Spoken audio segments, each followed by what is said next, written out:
അസ്സലാമു അലൈക്കും വറഹ്മത്തുള്ളാഹി. മുഅ്മിനീങ്ങളെ, നാം അള്ളാഹുവിൻ്റെ അടിമകളായ നമുക്ക് അള്ളാഹു നൽകിയ അനുഗ്രഹമാണ് റമദാൻ. അതിലെ ആദ്യ റഹ്മത്തിൻ്റെ പത്തിത വിട പറയാൻ പോകുന്നു. എപ്പോഴും നാം അള്ളാഹുവിനോട് അവൻ്റെ റഹ്മത്തിനെ തേടിക്കൊണ്ടിരിക്കണം. ഈ റമദാനിൽ പ്രത്യേകിച്ചും അവൻ നമ്മോട് റഹ്മത്ത് ചെയ്യാതെ ഒരിക്കലും നമുക്ക് രക്ഷപ്പെടാൻ സാധ്യമല്ല. പല സമയത്തായി നാം അള്ളാഹുവിനോട് റഹ്മത്തിനെ ചോദിക്കാറുണ്ട്. നാം പള്ളിയിലേക്ക് കടക്കുമ്പോൾ നാം ദുആ ചെയ്യുന്നു, അല്ലാഹുമ്മ ഫ്തഹ് ലി അബ്വാബ റഹ്മതിക്. അള്ളാഹുവേ, നിന്റെ റഹ്മത്തിൻ്റെ വാതിൽ എനിക്ക് നീ തുറന്നു തരണമേ എന്ന്.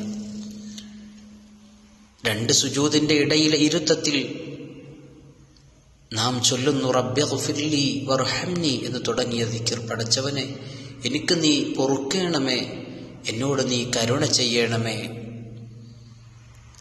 ഒരാൾ മരണപ്പെട്ടു കഴിഞ്ഞാൽ ആ മയ്യത്തിന് വേണ്ടി നാം ദുആ ചെയ്യുന്നു, അല്ലാഹുമ്മ ഗ്ഫിർ ലഹു വർഹംഹു.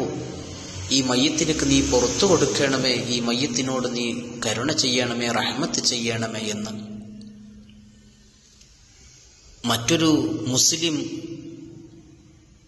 മറ്റുള്ള മുസ്ലിമീങ്ങളോട് നമുക്കുള്ള കടമയാണ്, അവൻ തുമ്മിയാൽ അൽഹംദുലില്ലാ എന്ന് പറഞ്ഞാൽ അത് കേട്ടവർ അവനക്ക് വേണ്ടി യർഹമുകല്ലാ എന്ന് ദുആ ചെയ്യുന്നു, നിനക്ക് അല്ലാഹു റഹ്മത്ത് ചെയ്യട്ടെ എന്ന്.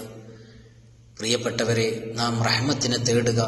അല്ലാഹുമ്മ ഇർഹംനി യാ അർഹമർ റാഹിമീൻ. അസ്സലാമു അലൈക്കും വറഹ്മത്തുള്ളാഹി വബറകാതുഹു.